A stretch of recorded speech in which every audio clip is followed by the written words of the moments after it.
Oi, boa noite. Tudo bom, Suilane?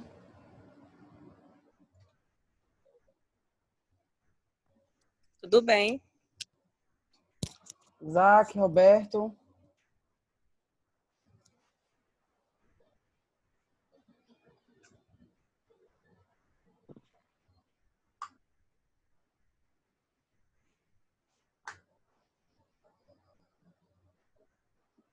Tá sem microfone, hein, Roberto? Boa noite, pessoal que tá chegando.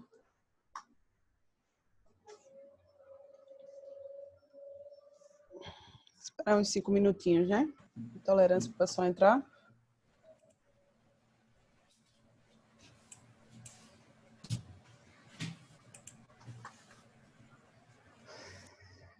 Alisson, boa noite, Vitor.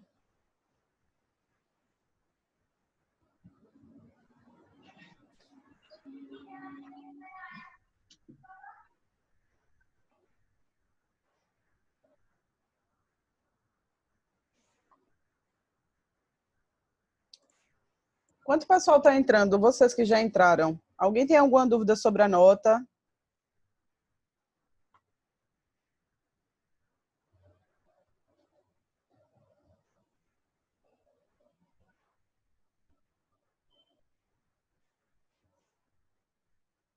Oi, Alisson. Oi, boa noite, professora. Tudo Boa bem? noite. Tu tem alguma dúvida sobre a nota? Não. Tenho. Você viu o que é que você errou? Não. Creio que foi a última. Eu tô perguntando porque, assim, quando às vezes a gente erra, quer saber o que foi que errou, né? Sim. Mas aí esse feedback eu acho importante vocês também me solicitarem. Porque às vezes a pessoa sabe que errou mesmo e foi na última questão, de fato. Você considerou 2 vezes o fundo. Assim. Mesma coisa, Roberto, e o pessoal, acho que grande maioria, né? Grande maioria. Teve gente também que errou muito o DMC. Em vez de colocar imediatamente inferior a 5%, considerou menor que 5%, tipo assim, era 4,5% e o outro era 2%. E aí colocaram como se fosse 2%, quando na verdade tinha antes o 4,5%. Suilane está perguntando aqui, quanto valeu cada etapa? A prova no portal e sobre o trabalho. Foi 50% e 50%, Suilane. O que aconteceu com o pessoal que resolveu fazer o trabalho, não teve condições de presencial, é que existe uma distinção entre referência bibliográfica, referencial teórico e cópia. Infelizmente, assim, tem coisa que a gente consegue considerar, mas tem coisa que a gente não consegue considerar, né? A proposta do trabalho não era pegar o trabalho de outra pessoa, colar e igual, idêntico. Era você ler e fazer uma síntese sobre aquele trabalho, né? Claro que os materiais e métodos, por exemplo, no tópico de materiais e métodos, ele acabou que tinha que ser realmente de acordo com o que foi exposto pelo autor. Aí isso sim tem que ser Ctrl+C, Ctrl+V, porque você não executou isso, né? Quem executou foi o autor. Agora, os demais tópicos, não. Agora, se isso ficou realmente subentendido, a gente pode compensar isso na próxima VA, tá bom? Eu peço que vocês realmente se comuniquem comigo. Essas 2 últimas semanas, a última principalmente, eu passei bem mal, estava bem doente. Quem me conhece sabe que para eu não dar aula é porque realmente eu estive, assim, eu não cheguei ao ponto de me internar, não, porque também eu prefiro ficar em casa no meio da pandemia. Mas eu estava assim, se eu não peguei isso, eu cheguei próximo, porque eu não conseguia nem me levantar da cama. Era como se fosse uma chikungunya, né? Mas agora está tudo certo, estou por aqui, quero compensar logo isso, para a gente não se atrasar, né? Principalmente, tem prazos a cumprir aí e conhecimento para passar. Sobre os exercícios extras que a gente fez, também foi pontuado, tá? Tiveram algumas pontuações aí do caça-palavras, não foi? Que a gente fez, do Kahoot, um ponto extra que eu dei. Isso aí tudo foi computado, tá? Quem tiver ainda alguma dúvida, me procura que eu esclareço direitinho. Ô, Jalisson, só me ajuda aqui. Qual foi o último tópico que a gente parou? Foi no aglomerantes, né? Isso mesmo. Deixa eu compartilhar aqui minha tela com vocês.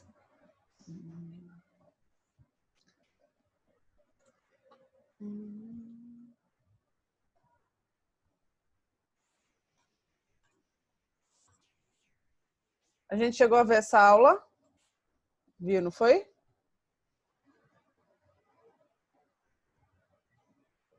Ou não?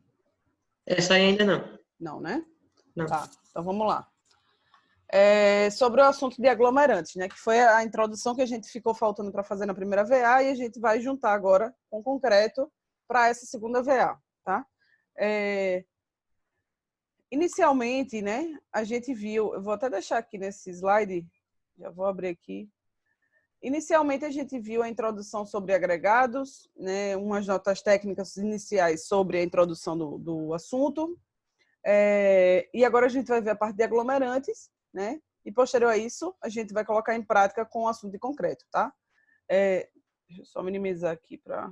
Se vocês quiserem falar alguma coisa comigo, por gentileza, abram o áudio para falar, tá bom?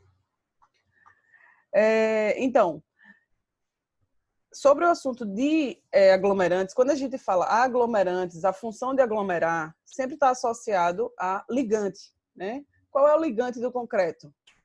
Se ele for de matriz cimentícia, o cimento. Se ele for de matriz betuminosa, o betume, né? E aí, cada ligante das massas tem um aglomerante, que é, no caso, destinado a algum material. No caso da argamassa de gesso, por exemplo, quem é o ligante? O próprio gesso, tá? No caso da argamassa, né? Ele, muitas vezes, no caso do gesso, ele não tem nenhum agregado. Ele é simplesmente uma pasta, apesar de tudo chamada de argamassa, ele é uma pasta de gesso, né? E aí, para não confundir, vamos só ter algumas definições bem básicas aqui, né? Cimento com água, cimento ou aglomerante, a gente chama de pasta. Cimento, água e areia, a gente chama de argamassa. Cimento, água, areia, pedra e algum outro aditivo, a gente chama de concreto, tá? Já disse, se eu tenho aqui ainda outros materiais incorporados ao meu concreto, ele vai deixar de ser concreto? Não, tá? Isso, inclusive, desde o traço, definição de traço, a gente tem uma ordem a ser seguida, tá? E a gente vai entender um pouquinho mais para frente.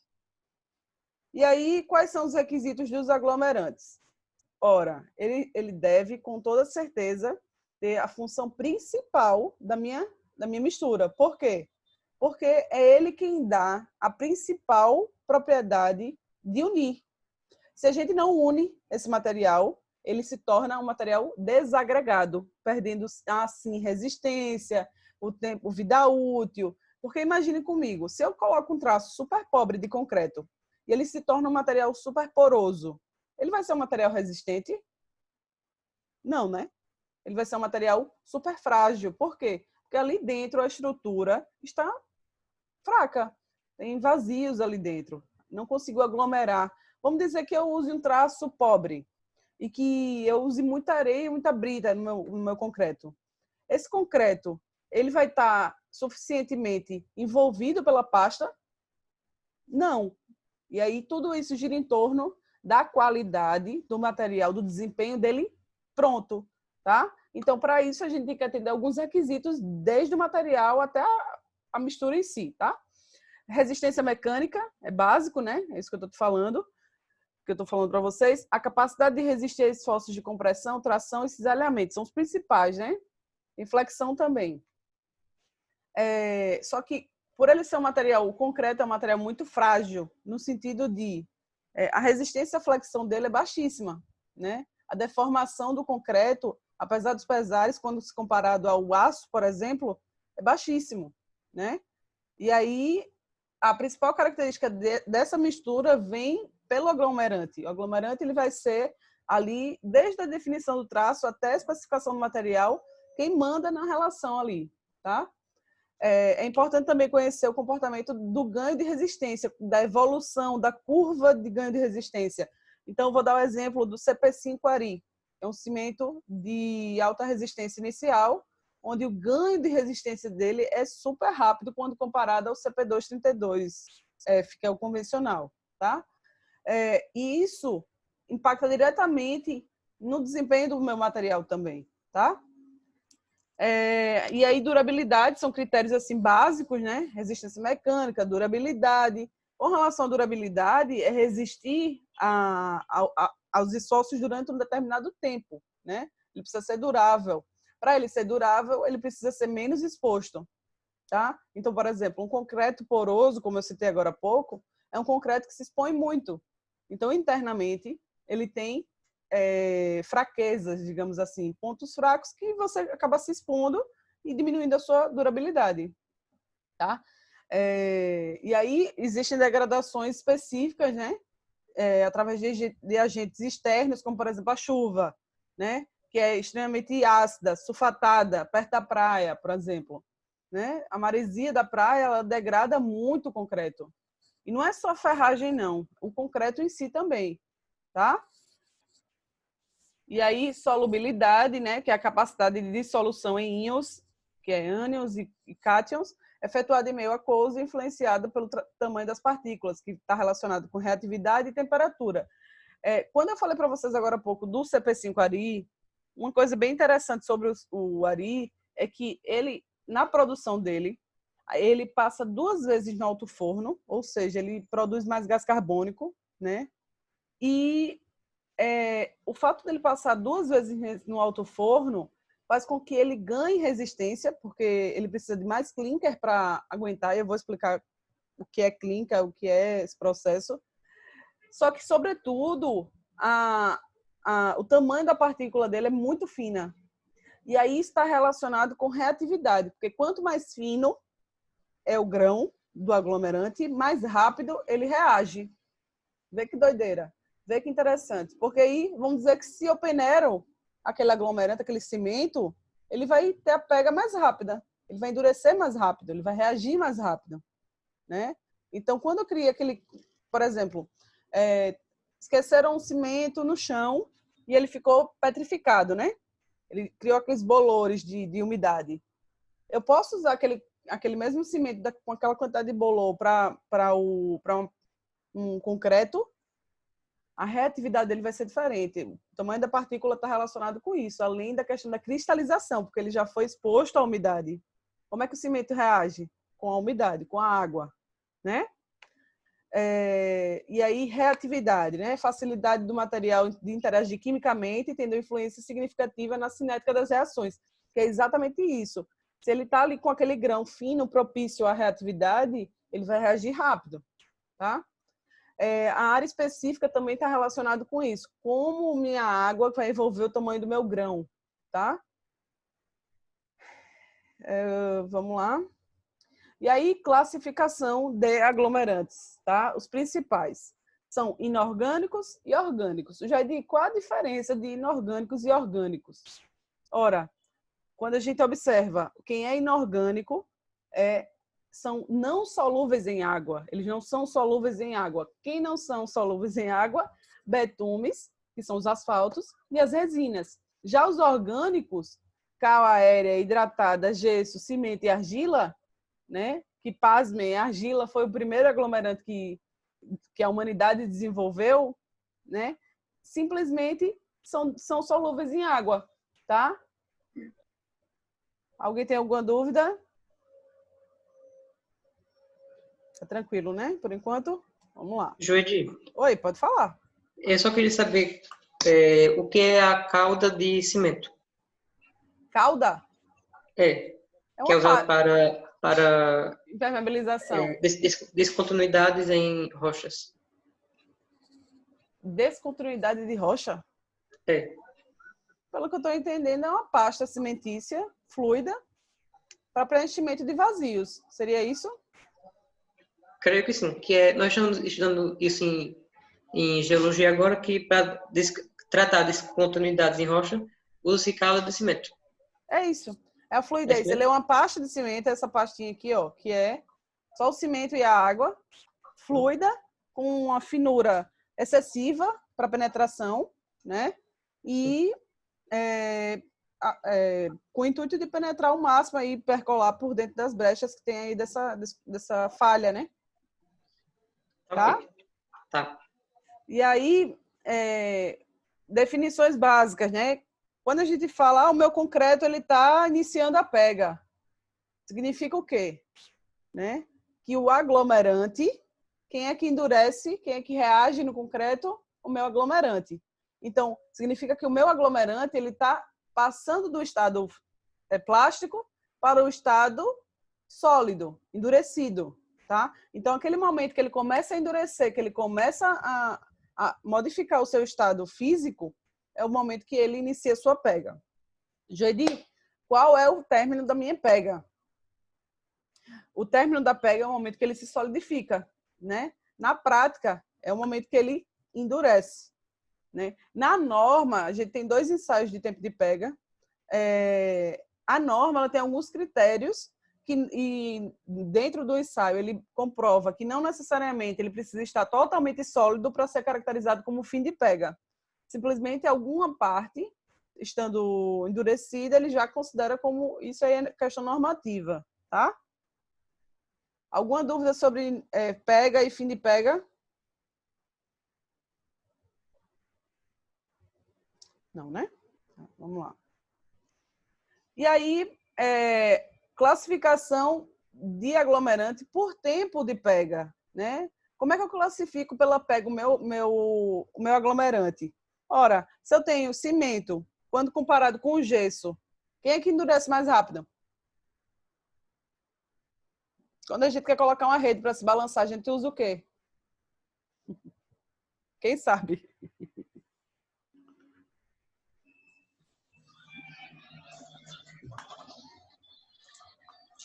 Hein, Tiagão? O que é que faz quando coloca um...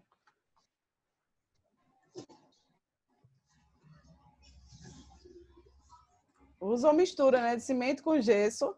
Para quê? Para regular a pega e endurecer rápido e você conseguir utilizar qualquer tipo de peso. Então, informalmente se faz isso, né? Mistura os 2 aglomerantes para poder endurecer rápido e utilizar a estrutura que você solicita, tá? Ele pode ser classificado como aglomerante de pega rápida, aglomerante de pega semi-rápida e aglomerante de pega normal. O que é que significa cada uma, tá? A pega rápida, ela tem um tempo inferior a 30 minutos, tá? Isso aqui é o gesso, certo? De fundição, que a gente chama, que é o gesso comum. O aglomerante de pega semi-rápida já é o gesso de acabamento, para revestimento, tá? Que vai depender tudo do traço, né? Ora, se eu coloco mais água, ele vai ter um tempo de pega mais demorado, né? Se eu coloco menos água, ele vai estar mais seco, ele vai pegar mais rápido, tá? E de pega normal, quando a solidificação da pasta ocorre no intervalo de tempo entre 60 e 6 horas, que seria o cimento, tá bom? E aí, como informação, né, básica assim, de consumo de coeficiente de rendimento dos aglomerantes, a gente tem que o rendimento é o volume de pasta obtido com uma unidade de volume de aglomerante, é a proporção entre eles. Então, o volume de pasta sobre a quantidade de água, né, que seria a massa específica aparente sobre a massa específica, dividido sobre a massa específica real, mais o volume de água, tá? Isso para a gente saber qual o rendimento a proporção de rendimento desse aglomerante, tá? E aí, além dessa classificação de orgânico e inorgânico, né, a gente ainda tem a classificação de endurecimento, certo? E aí está relacionado com como que ele endurece, tá? Existem os inertes, os aglomerantes inertes e os aglomerantes ativos. Nos aglomerantes inertes, a gente tem que a secagem endurece por simples secagem, certo? Que é o caso da argila e do asfalto, que é pelo resfriamento. Já os aglomerantes ativos, eles reagem em virtude de uma reação química, tá? Que é no caso do cimento, da cal. Eu não estou olhando o chat não, tá? Quem conseguir falar aí, melhor. E aí, cimento, cal aérea, cal hidratada, cal hidráulica, tá? E o gesso. E aí, ó, como eu tinha falado... Oi, pode falar. Matheus, eu cheguei há pouco tempo na aula, aí o assunto é sobre os aglomerantes. Isso, exatamente, Matheus. Tá certo, obrigado. Nada. E aí, como eu já tinha falado para vocês, no histórico dos aglomerantes, né, da sociedade, da evolução humana, o primeiro aglomerante foi a argila, né? Recurso natural, o ser humano ele foi aproveitando ao máximo sem nenhuma produção, beneficiamento. Então, a argila, ela por si só, ela já aglomera. Claro que a durabilidade dela não é uma de um produto trabalhado beneficiado, mas ela aglomera do mesmo jeito. Então, a gente tem aí a natureza fazendo o mesmo, né? O João de Barro, ele tem uma curiosidade, que além dele utilizar como aglomerante e palha a argila, ele ainda direciona o espaço da casa dele para o lado contrário do vento, porque se chover não entra água, né? Então, são coisas assim que, para mim, é incrível, assim, eu acho surreal isso, porque, e a gente fica se passando aqui para o lado que vai entrar água ou não, né? Enquanto a natureza, ela já... Um ótimo arquiteto e engenheiro. Exatamente, tá? E aí, ó, outro aglomerante inerte, né, que também já tem um histórico bem antigo, pasmem, também, é o asfalto, né? Ele é um ligante betuminoso de cor preta, dissolvido em muitos petróleos crus, né? E só para vocês entenderem, existem relatos históricos da utilização do asfalto no Velho Testamento bíblico, né? Nos livros de Gênesis e Êxodo. E na época de Romero, 900 antes de Cristo, né? Descreve como lama preta que foi utilizada na sociedade, ligante. E ele utiliza essa palavra ligante. Então, é muito interessante essa palavra, essa origem do ligar, né? Para mim, assim, é outra explicação. E a gente vem beneficiando isso cada dia mais, né? E aí, pergunta, né? Estes agregados estão envolvidos por um cimento? Sim ou não?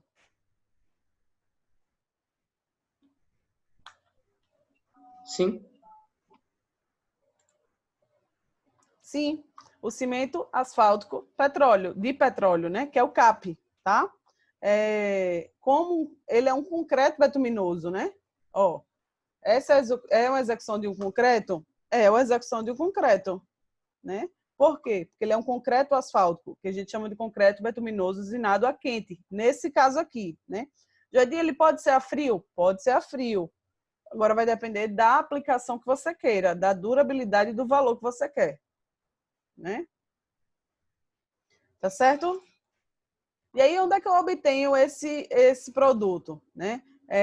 Só para vocês entenderem, na extração das refinarias, a gente tem as torres de craqueamento oriundos da extração do petróleo, e em cada etapa do processo da torre de craqueamento existe um beneficiamento de um produto.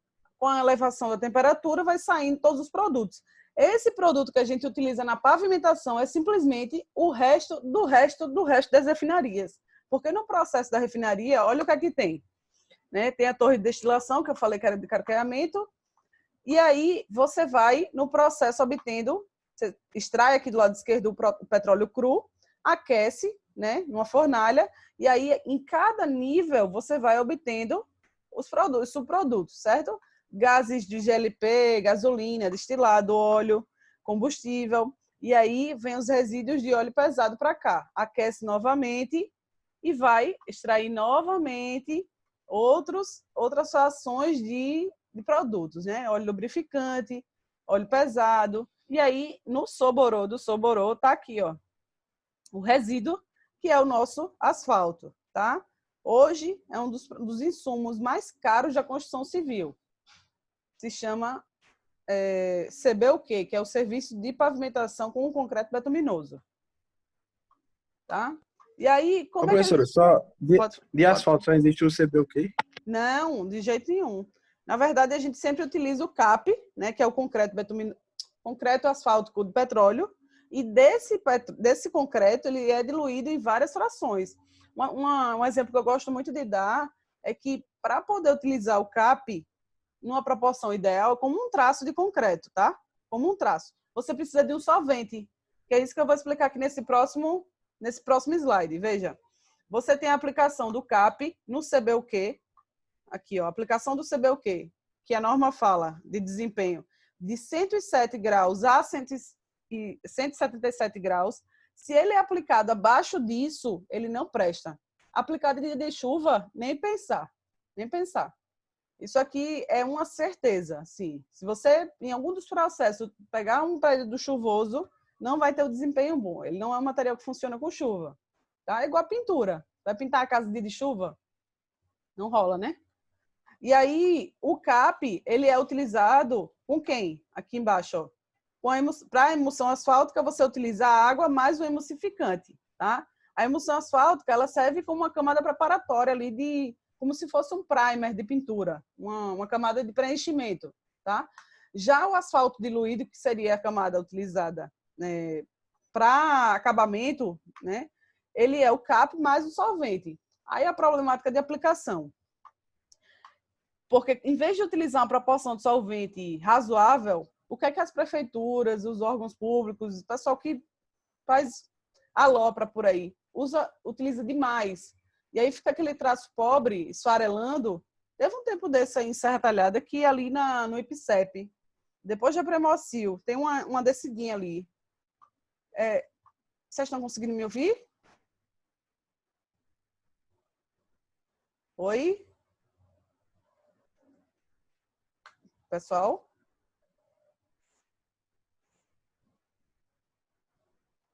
Vocês estão conseguindo me ouvir? Não. Alguém responde. Oi? Esses meninos estão aí. Oi? Voltei?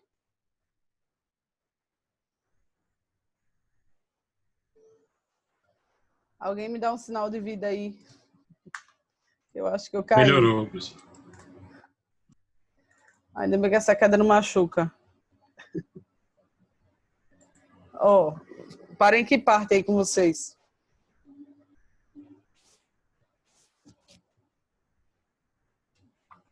Quem pode me dizer?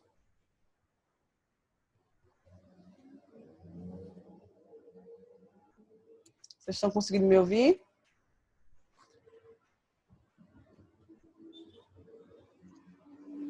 Tá travando um pouco ainda. Tá travando novamente. Tá travando?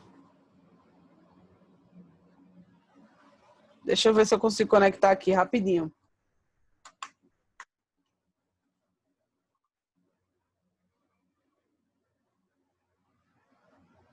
Tá sem áudio agora. Deixa eu ver. Vão me dando feedback aí. Vê se melhorou agora. Nada? Se é melhor a senhora gravar, viu, professora? Rapaz. Para Matheus. Ah, meu Deus. Caí de novo. Deixa eu fazer o seguinte. Deixa eu abrir aqui, peraí. Eu acho que se abrir aqui fica melhor, peraí.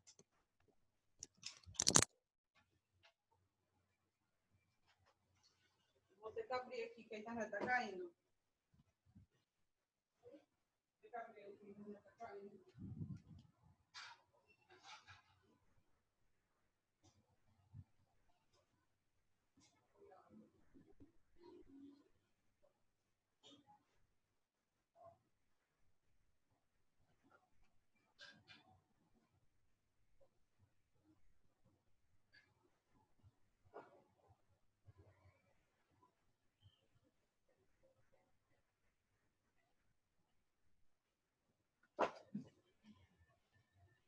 Vê se agora melhora, minha gente. Vou fazer o seguinte, que já estou recebendo um aviso aqui do Zoom.